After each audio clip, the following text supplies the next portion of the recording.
نحمده ونسلم على رسوله الكريم اما بعد فاعوذ باللہ من الشیطان الرجیم بسم اللہ الرحمن الرحیم۔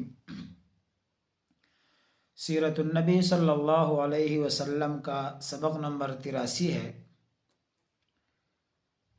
آپ اندازہ کریں کہ جب ہم تحریری طور پر لکھ رہے تھے سیرت النبی صلی اللہ علیہ وسلم کا خلاصہ، تو لکھتے ہوئے تحریری طور پر پوری سیرت 83 قسطوں میں مکمل ہو گئی تھی، اور الحمدللہ کئی بار دوستوں کے ساتھ مل کر اس کا مطالعہ ہو گیا، اور ایک بار پھر اس کا گروپ میں نئے سرے سے افتتاح کر دیا گیا، مختلف لوگوں کو اس کے میں شامل کیا جا رہا ہے، اور وہاں پر وہ چند منٹ نکال کر روزانہ ایک قسط پڑھ رہے ہیں۔ لیکن آپ دیکھ رہے ہیں کہ تقریری صورت میں، ویڈیو کی صورت میں،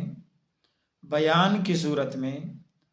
ابھی 83 قسطیں آج پوری ہو رہی ہیں، اور ابھی غزوہ بدر چل رہا ہے، یعنی مدنی دور کا ابھی 8 سال مزید رہتے ہیں، اور مدنی دور کا ابھی دوسرا سال غزوہ بدر چل رہا ہے،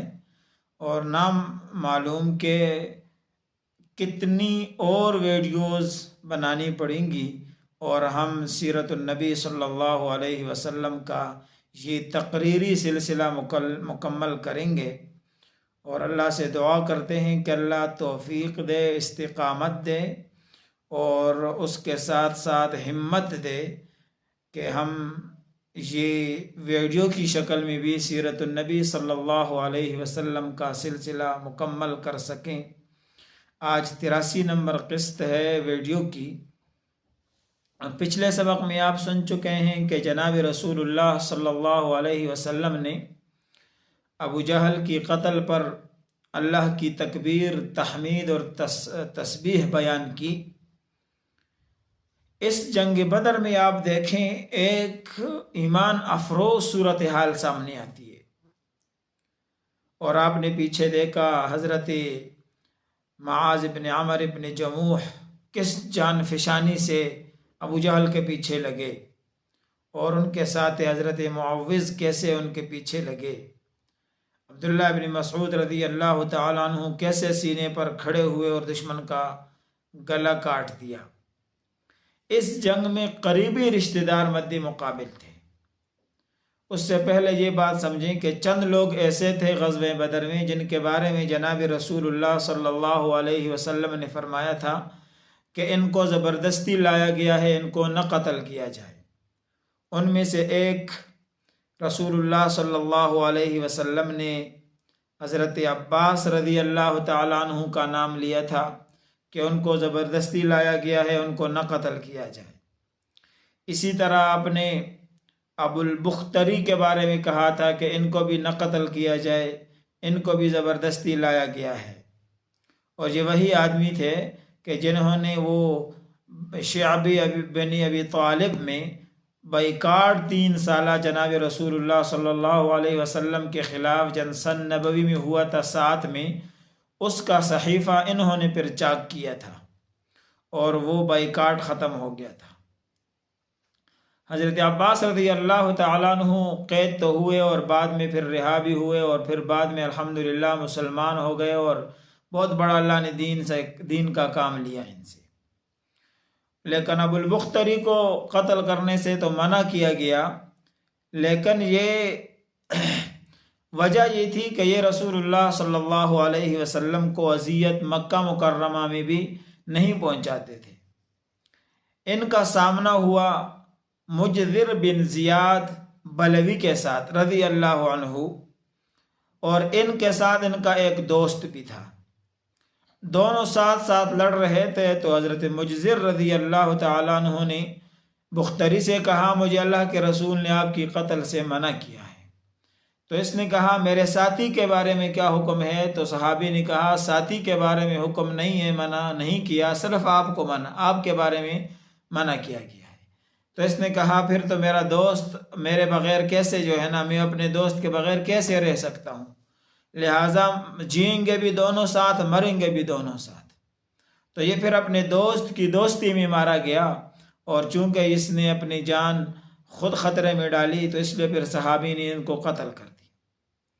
امیہ بن خلف آپ جانتے ہیں کہ یہ بڑا ظالم تھا، اور حضرت بلال حبشی رضی اللہ تعالیٰ عنہ پر بہت بڑا ظلم کیا انہوں نے،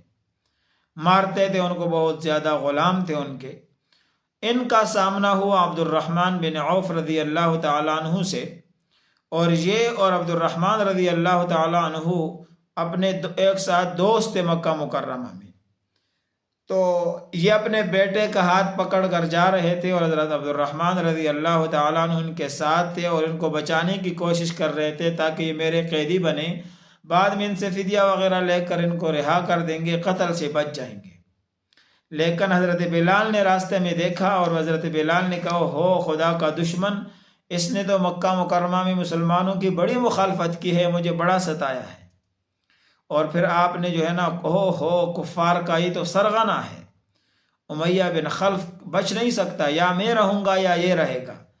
روایت میں ہے کہ عبد الرحمن بن عوف ان کے اوپر جو ہے نا ایسے لیٹ گئے تاکہ یہ بچ جائیں، لیکن صحابہ کرام کا گھیرا ان کے گرد تنگ ہوا، اور نیچے سے تلوار ماری تو یہ باوجود حصار کے پھر مر گیا، اور ان کو قتل کیا گیا بیٹے سمیت۔ اس کے علاوہ آپ دیکھتے ہیں کہ اس جنگ میں قریبی رشتہ دار آمنے سامنے ہوئے، جیسے عمر ابن خطاب رضی اللہ تعالیٰ عنہ نے اپنے ماموں کو قتل کیا، اور ان کا ماموں تھا عاص بن ہشام بن مغیرہ کو۔ ابو بکر صدیق کا مقابلہ اپنے بیٹے کے ساتھ ہوا، اور بیٹے نے بعد میں کہا تھا کہ ابو جان جنگ بدر میں آپ میرے سامنے آ گئے، اور پھر آپ کا باپ ہونا سامنے آ گیا تو میرے آپ کو چھوڑ دیا تھا۔ لیکن ابو بکر صدیق نے تاریخی جواب دیا تھا، اور کہا تھا کہ اگر عبد الرحمن ان کا نام تھا، کہا تھا کہ اگر آپ میرے سامنے آتے تو واللہ میں کبھی نرمی نہ کرتا، بیٹا سمجھ کر کبھی آپ کو نہ چھوڑتا، بلکہ اپنے تلوار سے تمہاری گردن اڑا دیتا۔ یہ اسلام کی حمیت تھی۔ اسی طرح اور جو ہے یہ جنگ میں ابو بکر صدیق رضی اللہ تعالیٰ عنہ کے سامنے آئے بھی، تو ابو بکر صدیق نے دور سے ان کو کہا تھا او خبیث، میرا مال کہاں ہے؟ تو انہوں نے پھر جواب میں شعر کہا تھا لم یبک غیر شکۃ ویعبوب وصارم یقتل ظلال الشیب، ہتھیار، تیز رو گھوڑے، اس تلوار کے سوا کچھ باقی نہیں جو بڑھاپے کی گمراہی کو خاتمہ کر سکے۔ یعنی اب سب کچھ جنگوں میں ختم ہو گیا ہے۔ یعنی آپ دیکھیں کہ ابوبکر صدیق نے بیٹے کو بھی معاف نہیں کیا، لیکن بچ گیا تھا۔ حضرت عکاشہ بن محسن اسدی رضی اللہ تعالیٰ عنہ، ان کا واقعہ بعد میں بتاتا ہوں۔ مصعب بن عمیر عبدری رضی اللہ تعالیٰ عنہ کا اپنے بھائی کے ساتھ ٹاکرا ہوا، ابو عزیر بن عمیر عبدری، اور ان کو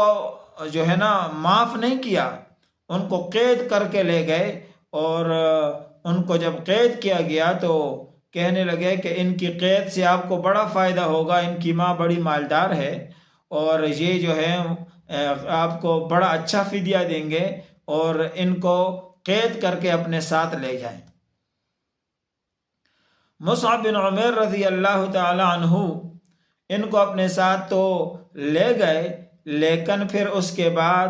ان کو فدیہ کے بغیر رہا نہیں کیا گیا۔ یہاں پر عتبہ بن ربیعہ، ان کے صاحبزادے تھے حذیفہ، ابو حذیفہ رضی اللہ تعالی عنہ،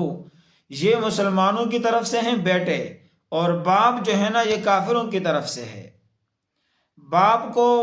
کنویں کی طرف گھسیٹ کر جب مرنے کے بعد لے کے جایا جا رہا تھا تو ابو حذیفہ رضی اللہ تعالیٰ عنہ کو رسول اللہ صلی اللہ علیہ وسلم نے دیکھا کہ کچھ احساسات غمگین ہیں، تو آپ نے پوچھا کہ شاید آپ کو اپنے والد کے بارے میں احساسات نے گھیر رکھا ہے۔ تو آپ نے فرمایا اللہ کے رسول ایسی کوئی بات نہیں ہے کہ میں ان کے قتل پر جو ہے نا افسردہ ہوں، بلکہ بات یہ ہے کہ میرے نزدیک یہ سمجھ بوجھ عقل والے آدمی تھے، اور میرا خیال یہ تھا کہ یہ دور اندیشی اور فضل و کمال کی وجہ سے اسلام کی طرف مائل ہو جائیں گے، لیکن آج یہ مسلمان نہیں ہوئے اور یہ بغیر اسلام کے ان کا خاتمہ ہو رہا ہے، تو اس پر مجھے افسوس ہے، اس پر نہیں ہے کہ یہ میرے والد تھے۔ یہاں ایک صحابی عکاشہ بن محسن اسدی رضی اللہ تعالیٰ عنہ کی تلوار ٹوٹ گئی، وہ رسول اللہ صلی اللہ علیہ وسلم کی خدمت میں حاضر ہوئے اور عرض کیا تو آپ کے اللہ کے رسول نے ایک چل کا درخت کا آپ کے ہاتھ میں دیا، یا آپ سمجھیں کہ کوئی شاخ آپ کے ہاتھ میں دی اور کہا اس کے ساتھ لڑیں، تو رسول اللہ صلی اللہ علیہ وسلم کا معجزہ یہاں ظاہر ہوا۔ وہ جو ٹہنی آپ کے ہاتھ میں دی تھی، آپ نے جب اس کو حرکت دی تو وہ چم چم تلوار بن کر سفید رنگ کی، اور وہ تلوار بن کر کفار پر برسنا شروع ہوئی اور اس ٹہنی سے تلوار بن گئی، اور اس تلوار کا نام فرعون، جس کا معنی ہے مددگار، رکھا گیا، اور یہ آپ کے ساتھ زندگی بھر رہی تلوار، یہاں تک کہ پھر جنگی جو ہے نا یہ یمامہ کے اندر آپ جب مسیلمہ